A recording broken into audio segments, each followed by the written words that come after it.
ใหญ่มหึมาชุดแต่งออฟโรดรอบคันเครื่องยนต์เทอร์โบคู่เกียร์10สปีดโชคอัพฟ็อกเรซซิ่งระบบขับ4พร้อมล็อกกิ้งเรียร์ดิฟระบบเทอร์เรนแมเนจเมนต์ซิสเต็มจุดเก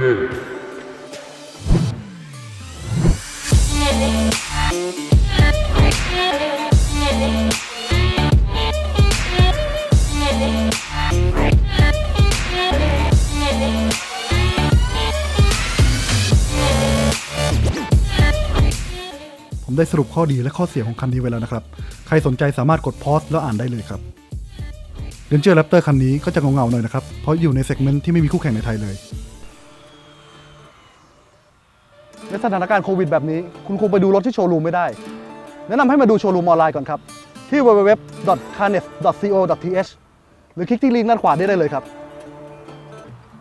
สำหรับ Exterior นะครับรู้จักคำว่าชิคแมกเนตไหมครับคันนี้ไม่ใช่ชิคครับคันนี้คือดิกแมกเนตรถกระบะทั่วไปเดี๋ยวคิดว่าใหญ่แล้วเนี่ย Ford Ranger Raptor คันนี้ใหญ่กว่าอีกครับผมชุดแต่งรอบคันล้อที่ใหญ่ขึ้นและความสูงที่มากขึ้นเกือบ6เซนติเมตรทำให้รถคันนี้สามารถลุยน้ำได้ที่ระยะปลอดภัยถึง85เซนติเมตรด้วยกันครับคันนี้ผมว่าภายนอกมันโคตรสวยเลยครับคือผมเห็นพวก Ranger เนี่ยเอามาแต่งยกสูงตีโป่งแต่ยังไงก็ไม่ใช่แบบนี้นะครับโลโก้ Ford ที่ว่ากันตรงๆเลยเตะตามากๆครับตัว Minor Change Ford เปลี่ยนไฟหน้าเป็นโปรเจคเตอร์ by LED รถลุยขนาดนี้ไม่มีไฟตัดหมอกคงแย่แต่ที่ต้องยอมรับเลยว่าดูดุมากๆคือ Mac Corp 17 คู่กับยาง All Terrain ของ BF Goodrich ตัวนี้ครับด้านข้างอธิบายง่ายๆว่าใหญ่ยาวหนาส่วนด้านท้ายโลโก้ Raptor ตัวนี้เด่นมากๆครับซึ่งก็ดีแล้วครับเพราะด้านท้ายไม่ค่อยมีอะไรแตกต่างจาก Ranger ธรรมดาสักเท่าไหร่นอกจากโทฮุก2ตัวนี้ซึ่งด้านหน้าก็มีมาเหมือนกันและสิ่งที่ผมชอบมากเลยนะครับก็คือเพลทใต้กันชนหน้าตัวนี้ครับผมแม่เหล็กซะด้วยซึ่งตัวนี้นะครับจะทำหน้าที่ป้องกันอ่างน้ำมันเครื่องใต้ท้องรถนะครับไม่ให้เกิดความเสียหายซึ่งถ้าเราไปออฟโรดในป่าเนี่ยเกิดความเสียหายกับอ่างน้ำมันเครื่องขึ้นมายานแม่แน่นอนครับผมซึ่งที่ผมบอกว่าภายนอกใหญ่เนี่ยมันเป็นเพราะชุดแต่งรอบคันครับผมแต่พอมาถึงภายในยังเป็นโครงสร้างเดิมของ Ford Ranger อยู่ซึ่งเราถือว่าคับแคบมากนี่คือระยะที่ผมนั่งนะครับตัวนีรูมเนี่ยเหลือนิดเดียวหรือว่าชนเลยก็ได้บนศีรษะเฮดรูมจะเหลือไม่ถึงคืบนิดเดียวเองครับผมอุปกรณ์ภายในข้างหลังมีซองใส่หลังเบาะ2ข้างนะครับมีที่วางแขนมีช่องใส่แก้ว2อันมีไฟ12โวลต์ไม่มีแอร์หลังแต่ไม่เป็นไรครับผมเขามีปลั๊กไฟบ้านมาให้เราสามารถใช้พัดลมเนี่ยเสียบไฟเป่าเองได้ครับผม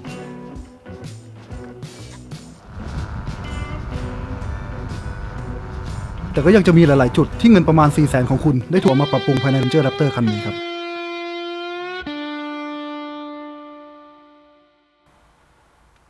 บนเบาะเนี่ยจะมีคำว่า Raptor ถักไว้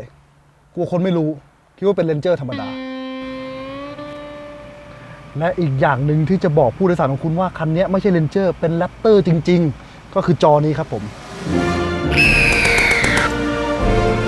ซึ่งภายในนะครับก็จะเป็นการเดินได้ด้วยสีฟ้านะครับโดดเด่น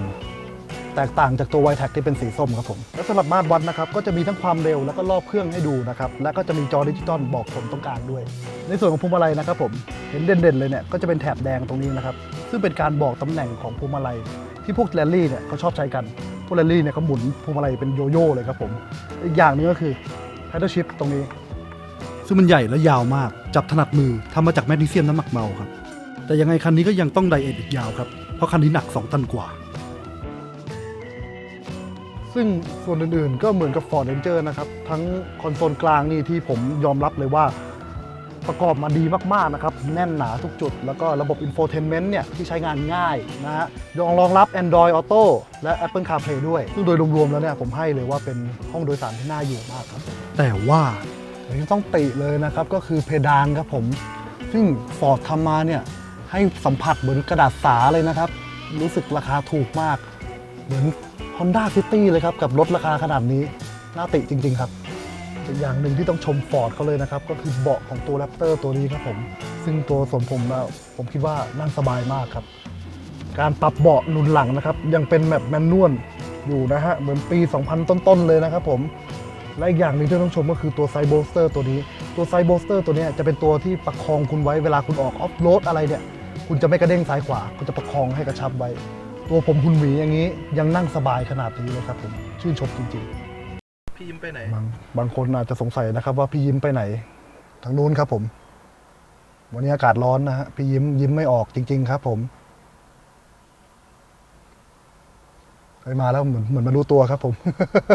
เดี๋ยวไปดูพื้นที่ใช้สอยและอุปกรณ์ภายในกันดีกว่าครับสำหรับที่เก็บของบนรถที่วางแก้ว2ช่องพร้อมเคี่ยวล็อก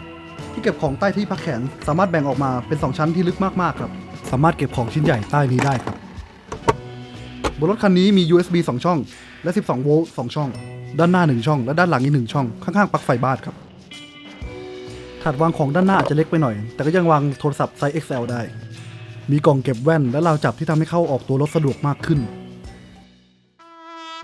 แต่ Ranger Raptor คันนี้ก็จุกจิกอยู่หลายเรื่องอยู่เหมือนกันครับเบาะไฟฟ้าเฉพาะคนขับแต่ไม่มีเมมโมรี่พวงมาลัยปรับครึ่งลงได้แต่เข้าออกไม่ได้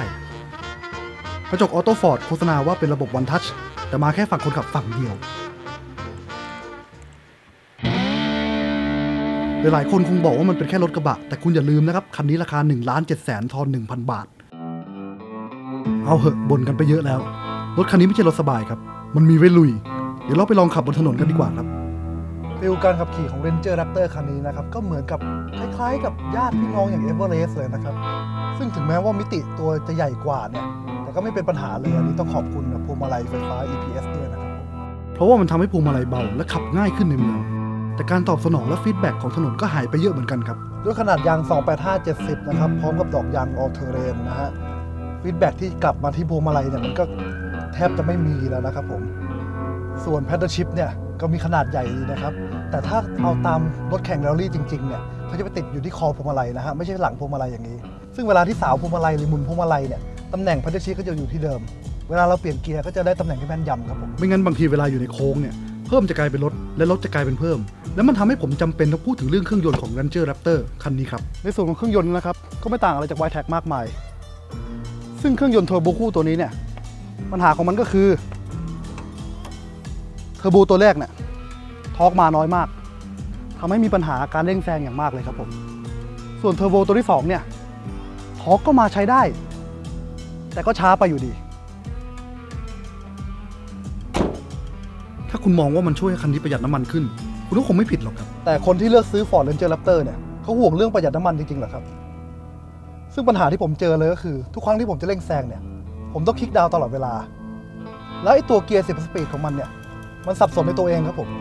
มันจะหาเกียร์ประมาณ2หรือ3เกียร์เนี่ยจนกว่ามันจะหาเกียร์ที่มันต้องใช้จริงๆก็ไปใช้ Paddle Shifter สิเขามีมาให้ก็รู้จักใช้มันหน่อย Paddle Shift เนี่ยก็ใช้ได้ครับผม